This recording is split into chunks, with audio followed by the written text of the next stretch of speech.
Maligaya kayong gawain nyo sa kapwa-tao ninyo yan araw-araw. Just because you have the power of, press freedom. The issue here is not press freedom. The way your masters, the elite, yung may-ari niyan, and you are not even constitutionally allowed to go into the media with the pretext of yung depository. What kind of a salam of which is that? Wala technicality. The Constitution does not really allow your company, of which you are a worker of that company. You are a Filipino who has allowed to abuse our country. And you are an active participant of that. Ayan ang mahirap. In the name of the Holy Grail of press freedom. Yan ang totoo talaga niya. Thank you. Sumobra kayo. Pati ako, you're not only throwing toilet paper, you're throwing shit at us. Sir, good evening. Sumobra kayo. Talaga. Sir, good evening. Yung amo mo, anong kaso niya? You do research about people. Why don't you research about your own company you're working with?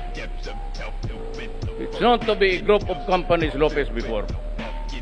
They borrowed billions from itong bangko na DBP. They never paid. You know what happened at the end of the day? Just condoned by the powers because they are the elite. Yan ang dapat kayo ang kalaban ng mga komunista, hindi kami. Inquirer. How long did you hang on to that goddamn Mylong? 50 years. Nag-expire na lang. They were continue collecting the rentals there when it was no longer there's money of the people. Tapos ang sabi, poverty, sulat, it's poverty. Kayo ngayon ang nakawan dyan. Kasi it's not a question of press freedom. It's a question of abuse and protection by the elite of this country who hold the power. It's about time that kayong mga mayaman, putang ina, huminto kayo, kakaabuso ninyo. Ginagamit na yung media Nagpamakalin niya kayo nga inquiry, yung pala magnanakaw kayo. Ito naman si Hinares from a billion taxes. Why don't you trace that up? Pagdating kay Hinares, naging 8 million na lang. Kaya sabihin ko sa BIR, ipakuha ko. Karami yung skeleton in the closets. It can contain almost 1,000 warehouses. Bastusan. Bastusan tayo. Pero kayong mga yaman, hindi kayo makakalamang sa amin. Wala kayong makuha sa amin. Tignan ninyo, one of these days I'll file a plunder case. Pag pinayag ko plunder case, you will go to jail without a bail. Tignan ninyo. Mga gago kayo. Yung inyong mga reporter, they will be allowed to criticize us. But you go to jail for your crime. Or crime. Pero kayo, you continue being employed. Puro Aquino yung trabahante dyan.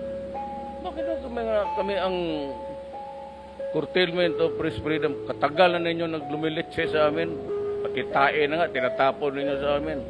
Kayong pa kayo magsabi ng curtailment of press freedom? Masyado ninyong abusuhin yan. It's a privilege in a democratic state. You have overused and abused that privilege in the guise of free freedom. Hindi nga kayo. You did not know that you were working for a government. Who owns the property? It's not a Filipino. Anong pangalan yan? Hindi na kayo nahiya. Oh, no, of course not. You know that it is being funded. Baski sabihin hindi not owner. You are funded by foreign money. Are you not ashamed of that? No. Nandyan sa newspaper. Hindi voting. Hindi mo naintindihan ang corporation law mo.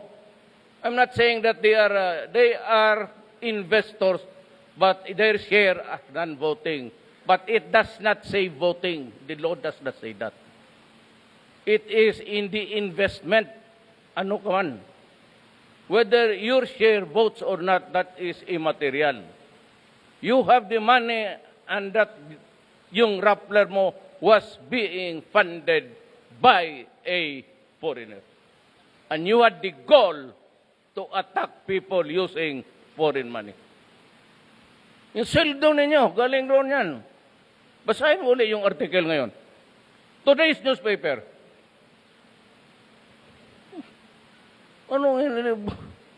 Bakit ka magbuting? No need to vote. You can influence. Eh kung sabihin mo, I will withdraw my exposure. Oh, saan kayo makuha ng sweldo?